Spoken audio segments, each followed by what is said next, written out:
Hi friends, welcome to perfect study point YouTube channel. दोस्तों, आज हम बात करेंगे प्रोडक्शन इंजीनियरिंग में वेल्डिंग के बारे में। दोस्तों, एग्ज़ाम के अनुसार यह है टॉपिक बहुत ही ज़रूरी है। अक्सर इससे एक या दो क्वेश्चन ज़रूर आते हैं। चलिए दोस्तों, फिर इस टॉपिक को आज शुरू करते हैं। पहला क्वेश्चन है, in helium arc welding the electrode is made of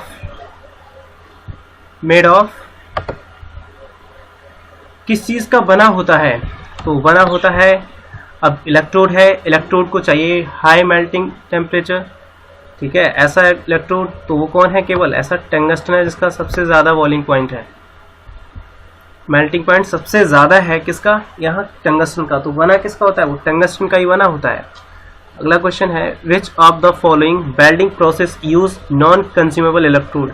ऐसा वेल्डिंग प्रोसेस कौन सा है जिसमें इलेक्ट्रोड कभी पिघलता ही नहीं है? तो वही है TIG, ठीक है। टी यहाँ टंगस्टन को इंडिकेट कर रहा है कि इसमें जो इलेक्ट्रोड होता है वो किसका होता है? टंगस्टन का होता है।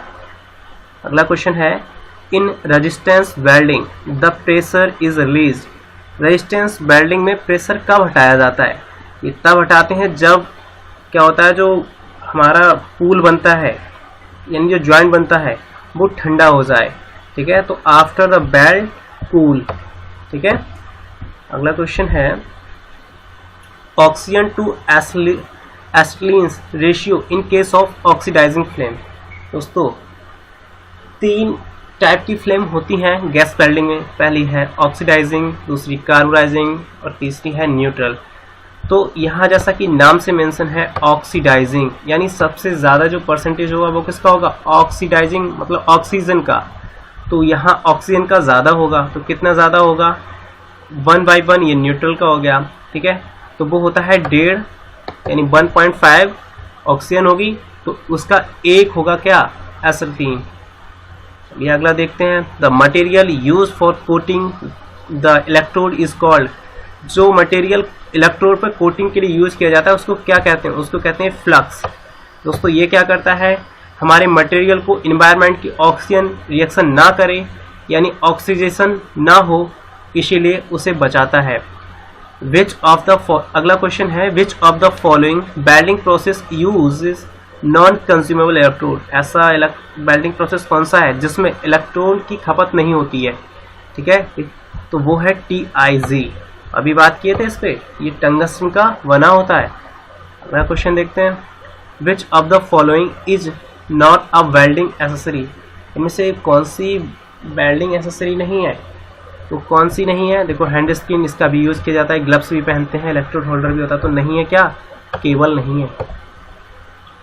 अगला क्वेश्चन है, the transformer use for AC welding set. तो AC वेल्डिंग में जो ट्रांसफॉर्मर को कौन सा यूज किया जाता है? दोस्तों, एक बात बता दें, वेल्डिंग के लिए आपको कम वोल्टेज और हाई करंट की ज़रूरत पड़ती है। तो अब हमारे पास वोल्टेज कम होंगे तो उससे क्या करना हो? कौन सा ज़रूरत पड़ेगा? स्टेप डाउन टाइप, ठीक है। तो स्टेप डाउन टाइप ट्रांसफार्मर की हमें ज़रूरत पड़ेगी क्योंकि हम वोल्टेज घटाना चाहेंगे। अगला क्वेश्चन है, in which type of welding is a pool of molten metal use? बहुत इंपॉर्टेंट क्वेश्चन है, कई बार आया है ये। तो इसमें है इलेक्ट्रोस्लैग, ठीक है। याद रखें, इलेक्ट्रोस्लैग जो वेल्डिंग है उसमें pool of molten metal use, यानी जो मटेरियल का है वो उसमें पिघली हुई मेटल का एक छोटा सा पूल बन जाता है। अगला क्वेश्चन है, plane and vat belts may be used on material up to approximately. तो ये इनकी जो लिमिट है वो है 25 mm थिक, ठीक है। इतनी ही मोटाई तक इनको बट या प्लेन वेल्डिंग से यूज कर सकते हैं। अगला क्वेश्चन है, in arc welding arc is created between the electrode and work wire. दोस्तों, इसका कंफर्म नहीं कह सकता मैं आपको पहले ही बता दूं, लेकिन कुछ बुकों में इसका दिया है फ्लो ऑफ करंट, ठीक है, कुछ फ्लो ऑफ करंट, लेकिन इसका अधिकतर ये मिलेगा आपको कॉन्टैक्ट रेजिस्टेंट। तो आप दोनों का ध्यान रखें, आपके अनुसार जो बुकें हैं उन्हें कंफर्म कर लें, ठीक है। अगला क्वेश्चन है for arc heating the electrodes are made of. तो आर्क हीटिंग जब हम हीटिंग कर रहे हो तो हमें कौन सा चाहिए, ग्रेफाइट का चाहिए। किसका चाहिए, ग्रेफाइट का। अगला क्वेश्चन है in arc welding arc is created between, repeat हो गया क्वेश्चन दोस्तों ये, ठीक है, ध्यान रखें आप इसको। वैसे मैं आपने अनुसार बताऊं तो आप इसको फ्लो ऑफ करंट ही लगाएं, ठीक है, क्योंकि प्रोबेबिलिटी सबसे ज्यादा इसी की मिली है। कांटेक्ट बनता किसके बीच में है, बनता तो कांटेक्ट रेजिस्टेंस यानी जो मेटल है वर्क उन दोनों के बीच में अगर टच होगा तभी उसमें आर्क बनेगा, ठीक है, इसीलिए ये भी सही है, लेकिन अधिकतर प्रोबेबिलिटी इसकी है फ्लो ऑफ। जब तक करंट फ्लो नहीं होगा तब तक कोई आर्क नहीं बनेगा। ऑक्सीजन टू एसिटिलीन, अगला क्वेश्चन है oxygen to acetylene ratio in case of neutral. बात की गई है दोस्तों न्यूट्रल लेयर की, तो न्यूट्रल में होते हैं बराबर बराबर, तो 1/1। अगला क्वेश्चन है the phenomena of weld decay occur in. तो दोस्तों हम बताएं स्टेनलेस स्टील को वेल्डिंग करना बहुत ही मुश्किल होता है। क्यों, क्योंकि यह इन्वायरमेंट की ऑक्सीजन से रिएक्शन बहुत जल्दी कर इसका ऑक्सीडेशन होना शुरू हो जाता है, जिसे ही कहते हैं वेल्ड डिके। तो इसका आंसर हो जाएगा स्टेनलेस स्टील। प्रोजेक्शन वेल्डिंग, दोस्तों प्रोजेक्शन वेल्डिंग है क्या, मान लीजिए ये एक कोई आपका सीट है और दूसरी ये सीट दूसरी है, इस पे प्रोजेक्शन थोड़े से उठा दिए गए, इस तरीके से ये प्रोजेक्शन उठा दिए जाते हैं और इनके ऊपर जब दूसरी ये लगे तो ये हाँ ये वेल्डिंग हो जाती है, यानी मल्टी स्पॉट होती है, ठीक है। तो ये क्या हो गया, मल्टी स्पॉट वेल्डिंग प्रोसेस है। Which welding process uses a consumable air. अब ऐसा वेल्डिंग प्रोसेस इसमें से कौन सा है जिसमें जो इलेक्ट्रोड है उसकी खपत होती है, तो वो है MIG, ठीक है, MIG वेल्डिंग प्रोसेस। अगला क्वेश्चन है welding process used a pool of molten metal. अब इसमें आप इलेक्ट्रोस्लैग को देख रहे होंगे तो वो है ही नहीं, इसमें है सबमर्ज आर्क वेल्डिंग। दोस्तों अगला क्वेश्चन देखते हैं which of the following is an example of semi automatic welding pool process. तो यह है इसका answer submerged arc welding. Solder is, अब सोल्डर है किसके लिए आवश्यक है, सोल्डर इज इसेंशियली तो उसमें क्या क्या मिला होता है, उसमें मिला होता है टिन और लैड, ठीक है, टिन और लैड से मिलकर तो इसका जो मेल्टिंग पॉइंट होता है वो 250 से नीचे ही रहता है, ठीक है, 250 डिग्री सेंटीग्रेड से। तो फिलर, अगला क्वेश्चन है filler metal is used in. तो फिलर मेटल किस में यूज किया था, स्पॉट वेल्डिंग में तो करते नहीं है ना, प्रोजेक्शन में या सीम में, क्योंकि ये तीनों ही किसके हैं, रेजिस्टेंस वेल्डिंग के हैं। तो करते किसमें, गैस वेल्डिंग। गैस वेल्डिंग से हमें अलग से फिलर मेटल की जरूरत पड़ती है। अगला क्वेश्चन है in arc welding the arc length should be approximately equal to. जब आर्क वेल्डिंग में जो आर्क लेंथ होती है वो किसके बराबर होती है, जो हमारा इलेक्ट्रोड होता है उसके डायामीटर के इक्वल होती है, ठीक है। अगला क्वेश्चन है the soldering iron is heated in a gas flame until. उसको तब तक गर्म करते हैं जबकि बिट उसकी बिल्कुल लाल ना हो जाए, ठीक है।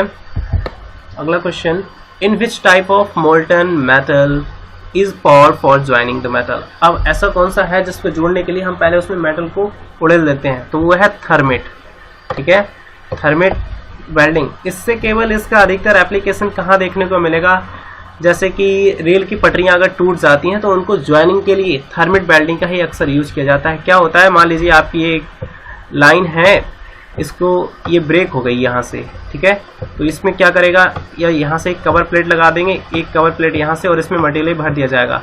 क्या होगा, जब दोनों अधिकतर एल्युमिनियम और आयरन ऑक्साइड भरे जाते हैं तो जब ये रिएक्शन करेंगे तो रिएक्शन करके इनसे हीट जनरेट होगी, हीट जनरेट तो ये ऑटोमेटिक यहाँ ये ज्वाइन हो जाएंगे। अगला क्वेश्चन है the soldering process is carried out. तो अभी बात किए थे सोल्डरिंग में क्या होता है, इसको जो मेल्टिंग पॉइंट होता है 80, इसकी रेंज में रहता है 180 से लेके 250 डिग्री सेंटीग्रेड तक। चलिए दोस्तों अगला देखते हैं question. In electrical resistance welding both heat and pressure are used to effective coalescence. The pressure necessary to effect the weld very from. तो इसकी जो रेंज है वो है 250 से 500 kgf सेंटीमीटर स्क्वायर। अगला क्वेश्चन है इन थर्मेट वेल्डिंग, बहुत ज़्यादा इंपॉर्टेंट क्वेश्चन है दोस्तों ये। Aluminium and iron oxide are mix in a proportion. तो ये मैंने बताया एल्युमिनियम और किसकी, आयरन ऑक्साइड, तो ये होता है 1 और ये होते हैं 3। तो ये देख लो इसका हो गया पहला ही ऑप्शन। ठीक है, अगला question, spot welding is most suitable. तो स्पॉट वेल्डिंग के लिए थिन जितनी आर्क रेजिस्टेंस वेल्डिंग है वो ठीक है, जितनी भी रेजिस्टेंस वेल्डिंग है वो उनकी जो थिकनेस होती है वो कम होती है, थिन प्लेट के लिए यूज की जाती है। तो ये हो गया 10 mm के लिए। ठीक है, अप टू 10 mm। तो थर्मेट, अगला क्वेश्चन है, thermite welding differ from other method of welding is that. तो थर्मेट वेल्डिंग किसी लिए अलग, क्योंकि उससे कोई, अब क्या होता है उसमें एक्सोथर्मिक केमिकल रिएक्शन होती है, अभी हमने बात किए थे, उसे छोड़ देते हैं ऐसे ही, तो इसीलिए ये अलग है। The commonly use flux for brazing, brazing के लिए जो यूज किया जाता है वो बोरेक्स, कौन, फ्लक्स के रूप में। तो फ्लक्स क्या होता है, वो ऑक्सीजन से बचाता है। अगला क्वेश्चन है दोस्तों, यदि आपको मेरा ये वीडियो पसंद आया तो इसे सब्सक्राइब करें, लाइक करें और अपने दोस्तों को शेयर करना ना भूलें। Thank you for watching. आप हमारे